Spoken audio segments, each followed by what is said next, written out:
Baspa supremo Mayawati रविवार को मुरैना शहर के मेला ग्राउंड में बसपा प्रत्याशी रमेश गर्ग के समर्थन में आम सभा को संबोधित करने पहुंची। इस अवसर पर उन्होंने अपने भाषणों में कांग्रेस और भाजपा पर तीखे प्रहार किए। जिस दिन मेरी ये घोषणा हुई उस दिन से ही हम लोग चुनाव प्रचार में सक्रिय हो गए। हालांकि चुनाव का समय कम है, फिर भी हमारा प्रयास है कि हम अपने मुरैना श्योपुर लोकसभा क्षेत्र के सभी मतदाताओं के बीच में जाने का प्रयास करेंगे। सबसे पहले मैं आपके बीच में अपनी एक प्रतिबद्धता, राजनीतिक जीवन की शुरुआत अभी इसी चुनाव से कुलदीप सिकरवार जी और मुरैना से जिसको चुनाव लड़ाया है हमारा बेटा राकेश सिंह,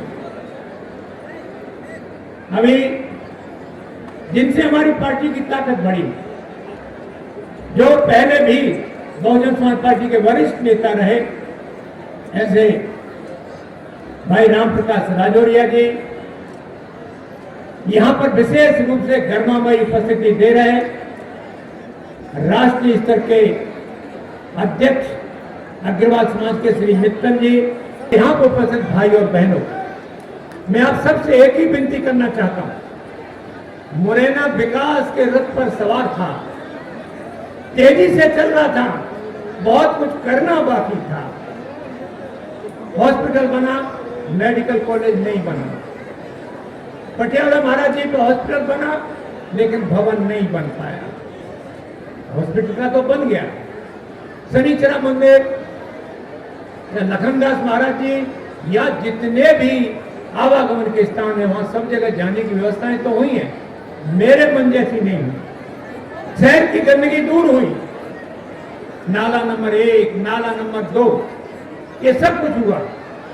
शांति लाने की कोशिश की, लेकिन आने वाले समय में मुरैना में शांति का वातावरण हो, लोगों को व्यापार करने का अवसर मिले, लोग शांति से रहें। सबसे पहला काम है कि लॉ एंड ऑर्डर अच्छी रहे। और रमेश गर्ग जी इस बात की आपको गारंटी देते हैं, हम उनके साथ हैं कि शहर में शांति निश्चित होगी, व्यापारी सुरक्षित होगा, आप अपना काम करेंगे, आपका कोई किसी तरह का डर या भय नहीं होगा। मैं अपनी वाणी को जल्दी विराम देना चाहता हूं। मैं आपसे विनती करना चाहता हूं कि अपनी उपलब्धि बताते हैं कि हम उपलब्धि है। ये 80 करोड़ लोग कौन है? ये 80 करोड़ लोग इस देश के दलित, वंचित, आदिवासी समाज के लोग हैं, जिनको ये केवल राशन पे टिकाकर बैठे हैं। जबकि इस बहुजन मूवमेंट की आदि आपको लेने वाला नहीं, मांगने वाला नहीं, बल्कि देने वाला बनाना चाहती थी। 10 साल कांग्रेस पार्टी ने ये कहा कि हम भारतीय जनता पार्टी से मुकाबला कर रहे हैं, लेकिन कांग्रेस पार्टी भारतीय जनता पार्टी का मुकाबला नहीं कर पा रही, उससे लोहा नहीं ले पा रही। बल्कि कांग्रेस पार्टी के ज्यादातर नेता, 14 पूर्व मुख्यमंत्री, बड़े बड़े केंद्रीय मंत्री, पूर्व मंत्री, ये सब भारतीय जनता पार्टी में जाकर शामिल होकर भारतीय जनता पार्टी को मजबूत करने का काम कर रहे हैं। इसलिए मान्यवर काशीराम साहब की वो बात कि एक सांपनाथ है और एक नागनाथ है, आज पूरी तरीके से चरितार्थ हो रही है। सम्मानित बंधुओं, कांग्रेस पार्टी इस मध्य प्रदेश के विधानसभा चुनाव में भी बड़े बड़े दावे किए गए। वो तो 2018 का चुनाव था, जिसमें यहाँ एट्रोसिटी एक्ट के तहत यहाँ पर दंगे हुए, हमारे समाज के लोगों का बहुत लुहान हुआ, उनका नुकसान हुआ, जिसकी वजह से भारतीय जनता पार्टी को हराने के लिए हमारे समाज ने कांग्रेस को सपोर्ट कर दिया, जिससे उनकी सरकार बन गई, लेकिन वो सरकार भी चल नहीं पाई। माननीय बहन जी ने कांग्रेस को यह बोल के समर्थन किया था कि हमारे समाज के लोगों के ऊपर जो अन्याय अत्याचार हुआ है, जो SC ST के केस, एट्रोसिटी में जो केस लगे यहाँ पर 2 अप्रैल के, उनको वापस लेंगे, लेकिन वो केस वापस नहीं हो पाए और इन्होंने सरकार गिरा दी। और फिर उन्होंने कहा कि हम 2023 में सरकार बना लेंगे, लेकिन ये सरकार बनाने में नाकामयाब हुए और पूरी तरीके से हार गए।